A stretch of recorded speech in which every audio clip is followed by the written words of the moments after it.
बहुत दिन बाद आपसे मिलना हो रहा है, ठीक है। After long time I can see you. चलो कोई बात नहीं, दे रहा है और दुरुस्त है, ठीक है। आज मैं आपके सामने एक क्वेश्चन लेके आया हूँ जो बहुत ही ज्यादा इंटरेस्टिंग है और बहुत ही ज्यादा एग्जाम में पूछे जाने वाला क्वेश्चन है। और बच्चे क्या करते हैं, उस क्वेश्चन में हमें कंफ्यूजन बनी होती है। बच्चे जो गलत होता है उस पर टिक मारते हैं और जो सही होता है उसे गलत समझते हैं। वो क्वेश्चन क्या है ये दिखा देते हैं, ठीक है। और वो क्वेश्चन अगर वह क्वेश्चन आपको समझ में आ गया तो उससे जुड़े हुए जितनी भी गुत्थियां हैं सारी आपके क्या हो जाएंगे, सुलझ जाएंगी, ठीक है। ये क्वेश्चन क्या है, अगर बाय द वे हम कहें कि आई डोंट हैव अ, अगर मैं कहूं आई do not have A house to live in this city, right? और मैं इसी के सिमिलर एक सेंटेंस और लिख रहा हूं, ओके। मैं लिखूं I do not have a house, okay, to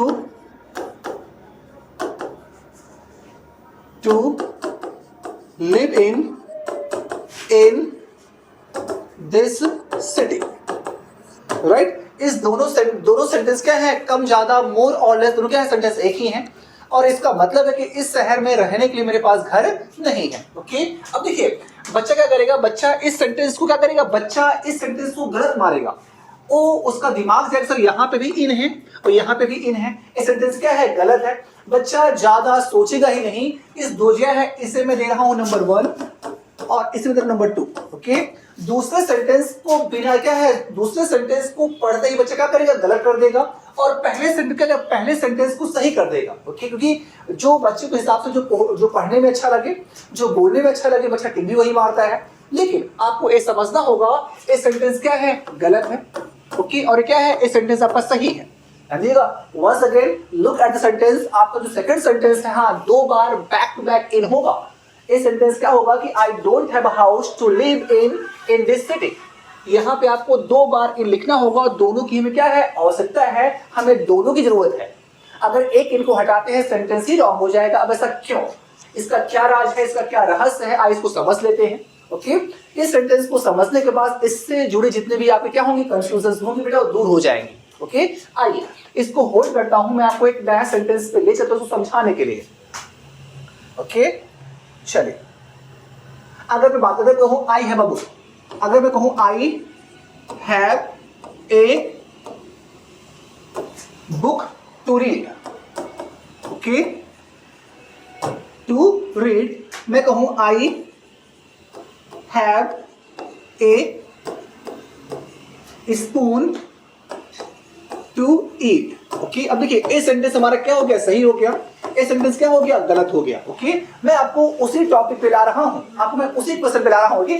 अब उसका मैं कॉन्सेप्ट को समझ, ऐसा क्यों होता है, वो कॉन्सेप्ट समझ सके बेटा, बहुत ज्यादा जरूरी है। अब देखिए यहाँ पे क्या है, I have a book to read, ये सेंटेंस सही हो गया। अगर मैं कहूं I have a spoon to eat, ये क्या हो गया, रॉन्ग हो गया। ऐसा क्यों हो रहा है, देखो हमारे पास क्या है बेटा, ए इन्फिनिटिव है। 2 प्लस वर्ब की फर्स्ट फॉर्म को क्या, 2 प्लस वर्ब की फर्स्ट फॉर्म को इन्फिनिटिव कहा जाता है। तो हमारे पास क्या है, एक इन्फिनिटिव यहाँ पे है, एक इन्फिनिटिव यहाँ पे है। तो बेटा इसको रिलेट किया जाता है। इन्फिनिटिव क्या होती है, इट्स आल्सो अ वर्ब। ये क्या होती है, एक प्रकार की वर्ब ही तो होती है, राइट। अब आपको ये समझना होगा बेटा, उस इन्फिनिटिव को जो सेंटेंस में यूज किया गया है उसको उसके पहले आए हुए नाउन से रिलेट किया जाता है कि वह नाउन उस इन्फिनिटिव का सब्जेक्ट है कि क्या है, ऑब्जेक्ट क्या है। सब्जेक्ट और किसके होते हैं, वर्ब के होते नहीं होते भाई। सब्जेक्ट और ऑब्जेक्ट ये दोनों एलिमेंट किसके होते हैं, वर्ब के होते हैं। तो हमें ये समझना पड़ेगा कि जो इन्फिनिटिव के पहले क्या है, नाउन आया है, वह नाउन उस वर्ब का सब्जेक्ट है कि ऑब्जेक्ट है, हमें रिलेट करना पड़ता है। अब हम पहले सेंटेंस की बात करें तो इस सेंटेंस में आपका आई पहले से दिया हुआ है और सब्जेक्ट पहले से ही है। अब आइए देख लेते हैं। अब देखो रीड क्या होता है, रीड एक ट्रांजिटिव वर्ब होता है। रीड एक ट्रांजिटिव वर्ब होता है, इसका अपना क्या होता है, ऑब्जेक्ट होता है। भाई आई होप आपको पता होगा ट्रांजिटिव वर्ब क्या होते हैं। ट्रांजिटिव वर्ब बेटा वे होते हैं जिनके अपने ऑब्जेक्ट होते हैं। जैसे I am reading a book, क्या बोलते हो, अब I am reading a book, okay. तो क्या है यहाँ पे बुक क्या हो गया बेटा, रीड वर्ब का ऑब्जेक्ट हो गया, ओके। तो ट्रांजिटिव वर्ब को क्या चाहिए, ऑब्जेक्ट चाहिए। लेकिन जो इंट्रांजिटिव वर्ब होती हैं बेटा उन्हें ऑब्जेक्ट नहीं चाहिए, राइट, आइए इसको समझ लेते हैं। ओके, अगर मैं कहूं I have a book to read, अब यहाँ पे क्या है, सेंटेंस हमारा सही हो गया। क्योंकि अब ये सेंटेंस सही क्यों हो गया, उसकी जो वजह है, यहाँ जो बेटा बुक है क्या है, एक बुक आपका इस रीड वर्ब में क्या बन जाएगा ऑब्जेक्ट। इसको अगर जज करना चाहते हो तो देख सकते हो, आप हम इसे लिख सकते हैं, I have to read a book. अब देखिए क्या किया हमने, इस बुक को क्या बना दिया बेटा, हमने सब क्या किया, इस बुक को क्या बना दिया, रीड वर्ब का ऑब्जेक्ट बना दिया। ओके, तो आपको ये समझना होगा कि यहाँ पे सेंटेंस हमारा पहला सही हो रहा है, उसके पीछे की वजह है। क्या वजह है कि ये जो बुक है क्या है बेटा, इस क्या है भाई, इस बुक को क्या करेंगे, इस रीड वर्ब को क्या बना देंगे, ऑब्जेक्ट बना देंगे। और ऑब्जेक्ट क्या जब वर्ब का ही बन जाएगा, ऑब्जेक्ट हमारा क्या सेंटेंस सही हो जाएगा। और क्या है, इस सेंटेंस का जो सब्जेक्ट है आई पहले सही है, लेकिन ये जो हमारा दूसरा सेंटेंस है बेटा, इसको हम ऐसे नहीं ले सकते। आइए करके दिखा देते हैं। अगर मैं कहूं I have to eat a spoon, ये सेंटेंस हमारा क्या हो जाएगा, रॉन्ग हो जाएगा। मुझे चम्मच खाना बेटा, चम्मच से आप खाते हो, ध्यान दीजिएगा, आप चम्मच से खाते हो, आप चम्मच नहीं खाते। चम्मच वह इंस्ट्रूमेंट होता है, चम्मच वह डिवाइस होती है, चम्मच वह क्या होता है, एक टूल होता है जिसकी मदद से आप खाना खाते हो। ओके, आप चम्मच तो नहीं खाते ना। अगर मैं यहाँ पे क्या लिख दूं, अगर मैं यहाँ पे लिख देता कि राइट, अगर मैं यहाँ पे लिखता I have food to eat, sentence सही हो जाता बेटा, फूड ईट वर्ब का ऑब्जेक्ट बन सकता था, लेकिन यहाँ पे स्पून ईट वर्ब का ऑब्जेक्ट नहीं बनेगा।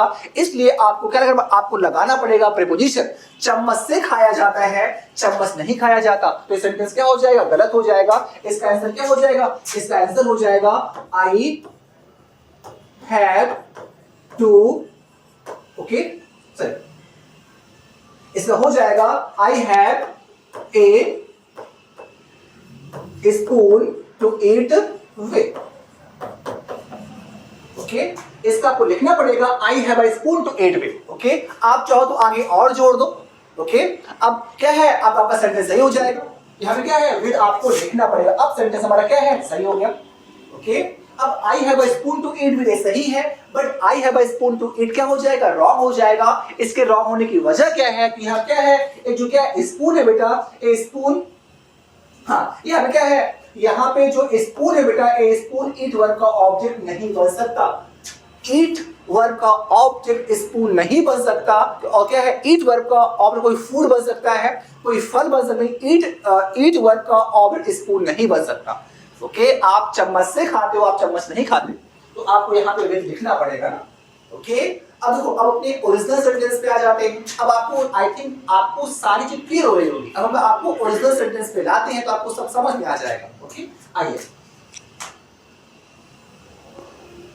अब देखिए, हमने I don't have house to live in. Okay, अब देखो ये जो लिव हमारा वर्ब है, ओके, आप क्या कहते हो, आई, आप अक्सर क्या बोलते हो, I live in house. Okay, live verb का जो ऑब्जेक्ट होता है बेटा, हाउस नहीं बन पाता। आप नहीं कहते I live a house, I live in house बोलते हो ना। ओके, अब देखो उसी प्रकार से यहाँ पे जो लिव वर्ब है, उस लिव वर्ब का ए हाउस ऑब्जेक्ट नहीं बन सकता। ओके, लिव वर्ब का ऑब्जेक्ट बनाने के लिए आपको इन लगाना पड़ेगा। तो यहाँ पे क्या है, यहाँ पे देखिए क्या है, यहाँ पे दो इन है। इस इन देखो, इस इन का यूज हुआ है इस हाउस के लिए। ओके, इन क्या है, इन प्रीपोजिशन है। ओके, अब जो पहला वाला बेटा इन है, इस इन का यूज किया गया है हाउस के लिए। आप क्या कहोगे, I have a house to live in. Okay, मेरे पास रहने के लिए घर है, तो क्या हो जाएगा, I have a house to live in. अब यहाँ पे क्या है, जो पहला वाला इन है बेटा, ये हाउस के लिए आया है, और जो दूसरा वाला इन है वो किसके लिए आया है, वो आया है बेटा इस शहर के लिए आया है। दो इन यहाँ पे यूज किए गए हैं, दोनों इन के अपने अपने क्या है, इंपॉर्टेंस है। पहला जो इन है वो घर के लिए आया है, और जो दूसरा इन है बेटा क्या है, वो इस शहर के लिए आया है। ओके, इससे आप कह सकते हो, दोस्तों के साथ लंच करने के लिए मेरे पास क्या एक चम्मच है, तो आप क्या बोलोगे, आई हैव अ स्पून। आप क्या बोलोगे, I have a spoon to eat with my friends। दोस्तों के साथ खाने के लिए मेरे पास एक चम्मच है। अब यहाँ पे देखिए, यहाँ पे दो विद आया गया है, यहाँ भी विद आया है, और क्या है, यहाँ भी विद आया है। अब ये सेंटेंस क्या है, सही है। ओके, अब सही जो जिस तरह से आपका ये सेंटेंस सही है, ठीक बेटा, उसी प्रकार से आपका क्या है बेटा, ये भी सेंटेंस सही है। ओके सॉरी, हाँ ए सही है। अब यहाँ पे क्या है कि जो पहला वाला विद आया है बेटा क्या है, स्पून के लिए आया है। जो पहले वाला विद आया बेटा क्या है, स्पून के लिए आया है, और जो दूसरा वाला विद आया है बेटा क्या है, फ्रेंड्स के लिए आया है। और दोनों क्या है यहाँ पे, विद जस्टिफिएबल है। ये बहुत अनोखा कॉन्सेप्ट है और इसके बेसिस पे एग्जाम में बहुत सारे क्वेश्चंस आते हैं और बच्चे हमेशा हर बार गलत करके आते हैं। और आई होप इस वीडियो को आप 2-4 बार देखिएगा, आपके सारे डाउट्स क्लियर हो जाएंगे। सकते हमारे चैनल को आप लाइक करिए, शेयर करिए, और अगर आपको ये टॉपिक अच्छा लगा हो तो आप क्या करिए, हमारे इस वीडियोस को क्या करिए आप बेटा और प्रायोरिटी क्या है, हर बच्चे के पास ऐसे अनोखे कॉन्सेप्ट, ऐसे अनोखे और इंटरेस्टिंग कॉन्सेप्ट्स पहुंच जाए। ठीक है, अब हम डेली आपके लिए क्या करेंगे, नए नए कॉन्सेप्ट लेके आएंगे जो जल्दी आपको नहीं पढ़ाए जाते और कंफ्यूज रहते हो। ठीक है, अब आपको दिवाली की बहुत बहुत शुभकामनाएं पहले से ही मेरी तरफ से। अब मिलते हैं बेटा, डेली आपसे मिला करेंगे और अच्छे अच्छे कॉन्सेप्ट आपके सामने लेके आया करेंगे। Till then bye, take care, जय हिंद।